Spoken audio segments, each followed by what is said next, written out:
Do you struggle to forgive yourself? A study in 2022 published in the Journal of Counseling Psychology found that nearly 70% of people report struggling to forgive themselves for at least one past mistake. And those who couldn't were significantly more likely to experience depression, anxiety, and chronic stress. According to other research, people who score low on self-forgiveness tend to have lower immune function and higher levels of inflammation. Hello, my psoriasis. In this video, I'm going to share with you how to improve your physical health, your mental health, bring more energy to your life, your relationships, and have more confidence by taking self-forgiveness seriously and how to do it. First, I want to say that if you're aware that there's something that you're not forgiving in yourself, congratulate yourself. Hallelujah. That means that you are on the path. People who are not on the path don't think they need to forgive themselves. They're focused on other people being the problem, and all of their attention is usually going to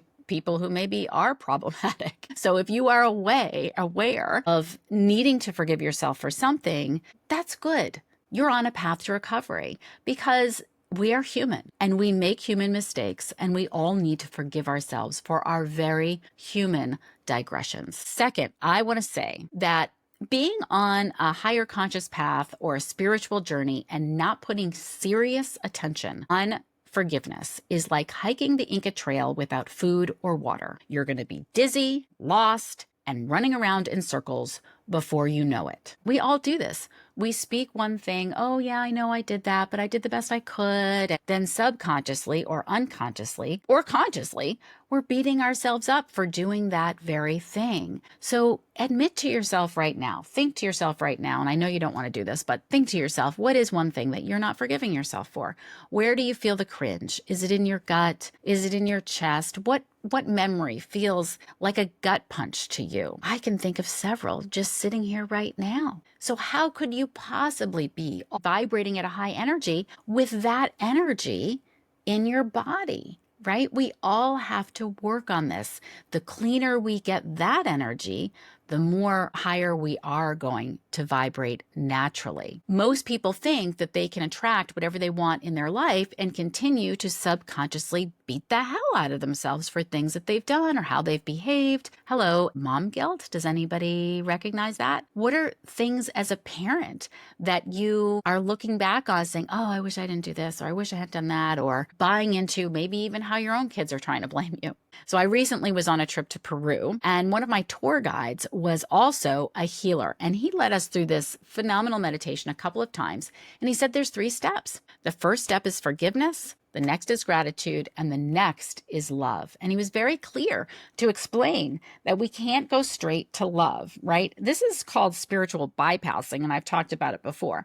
But if you were to go straight to love, right, without these other things, there's messy water there. So in order to feel love, you have to feel gratitude, right? And in order to feel gratitude, you have to be able to have forgiveness. When you are completely forgiving of yourself, there's more space, more energy to really be in a deep place of gratitude. Usually, when you've truly forgiven yourself, the gratitude actually extends to the very thing that you feel needs to be forgiven with you or with someone else. And then once you're in that deep space of gratitude, because you've cleared up the forgiveness, now you're freed up to be vibrating at the energy of love and to truly feeling love. So many of us just tell ourselves with our mind that we're over something, and we're not really. So one of the things that this guide said, though, that was really interesting, was it's not about forgiving anybody else. It is only about self-forgiveness, which resonated, of course, with me so hard because I'm all about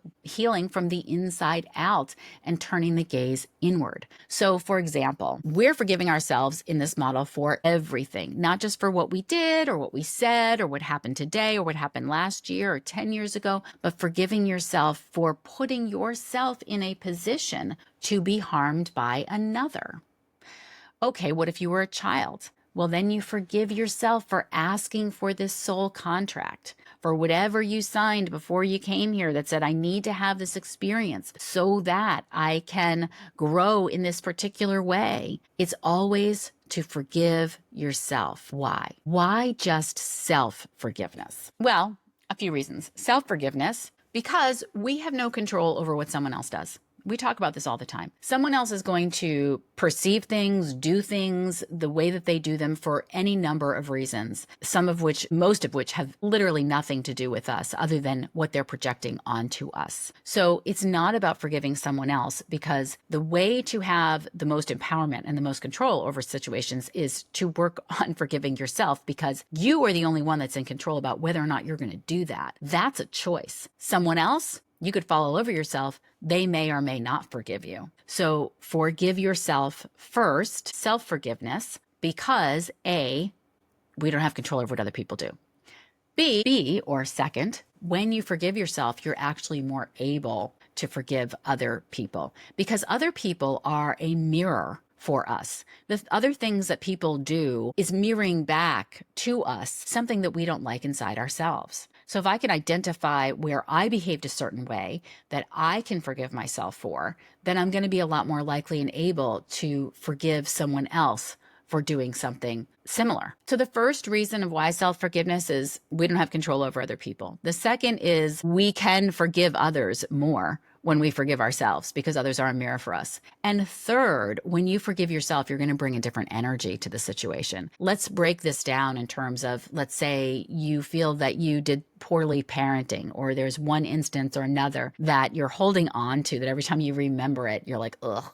I have those. When we don't forgive ourselves, now we're submitting energetically to our child that there's something wrong. And the way that people perceive things is typically that there's something wrong with them. So they could be perceiving that, if like, wait a minute, if you did something so horribly that you can't seem to let go of, well, what does that mean about me? What does that mean about me? Right? I have my son will say to me, why are you holding on to that? Like, I feel like I'm doing pretty great, So it causes our kids to question themselves when we can't, not to mention it's nice for modeling to be able to say, hey, this is how grownups deal with human mistakes. We acknowledge what we did. We make our amends for it. We take it into our hearts, and we are kind to ourselves, and we forgive ourselves. But let's say it's not your kids and it's someone else, right, that you have wronged. When you forgive yourself, you shift the energy so that they can no longer be holding on to that grudge in the same way. Think about that. If you've forgiven yourself and you're not defensive, when we're defensive about something, then someone else can just be like, well, you did this and you did that. And we're kind of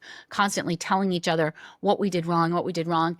If I'm good with what I did and I'm at peace with it and I have forgiven myself, then the person who is begrudging me doesn't have the same energy there to hold on to. And they then are going to have to go in to look into themselves and make a decision about whether they want to keep staying in that negative energy, because I've released it, and what they want to do with that themselves. So it actually helps other people look at themselves when we forgive ourselves. Now, if you like what we're talking about here, the Saboteur assessment that was made by Positive Intelligence is a great little tool to help you find out what your saboteurs are, because I can tell you that when you are in a place of not forgiving yourself, you are in saboteur land. You have a saboteur that is sabotaging you. I'm going to drop that in the comments below. It'll get you on my mailing list, so you'll get more information like this, and you'll be able to take Positive Intelligence's saboteur assessment and find out exactly what is sabotaging you. So now on to the how-tos of forgiving yourself. Okay, the first step is you have to take this seriously. You need to treat self-forgiveness like the vital program that it is, because when you don't, as we said at the very beginning of this video, you're compromising your immune system, you're compromising your mental health, your physical health. It's dragging you down. It's draining the energy from you, and it is infiltrating your relationships. Whatever you identified early on in this conversation of where that place is that you're holding on to, this is a piece of work that I need to take seriously, and I need to work on forgiving myself for it. So I want you to meditate on this. Oftentimes, as I said, we'll say, well, I did the best I could when I could. I knew I just spent the time that I can, and it's just lip service. Think about this for a minute. It is true that you did the best that you could at the time that you did it. How do I know that?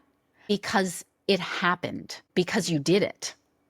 So that means that whatever knowledge you had in that moment and whatever resources you had on board at that moment, whatever the picture was that was happening, that was the best that you could do. Now you might say to me, "But Abby, I knew better and I still did it anyway." Okay, so fine. Maybe you knew better, but you didn't have the resources in that moment to access that better knowing. Maybe you were dysregulated. Maybe you were human. Yeah, maybe you were human. Maybe you were dysregulated in that moment. And maybe intellectually you knew when you were in a regulated state that there was a better way to handle the situation, but you didn't have those resources on board at that moment. Whatever the circumstances were, it happened, which means by definition that you were doing the best you possibly could have done. Otherwise, you would have done differently, right? You would have. You know that now. If you didn't, if you could do it again, you would do it differently. In that moment, you would have done it differently if you could have, but you didn't, which means you did do the best you could do. It's very important to understand that it couldn't have been any other way. And when you get into deep forgiveness, as I said earlier, then you're really going to be able to experience the gratitude for that experience. So take it seriously, meditate on how this was the best you could do, but then think about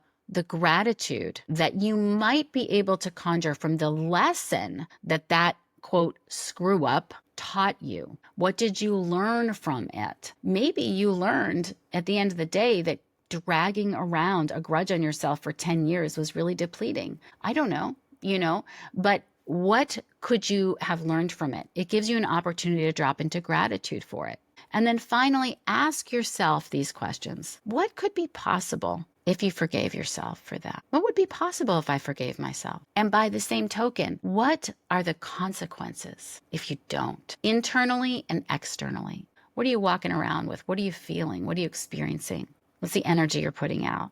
What are you keeping yourself from if you don't forgive yourself? I hope this was useful. And if it was, please like the channel, subscribe, and share. As always, your support is tremendously important to the Monday Muse and the Intuition Incubator.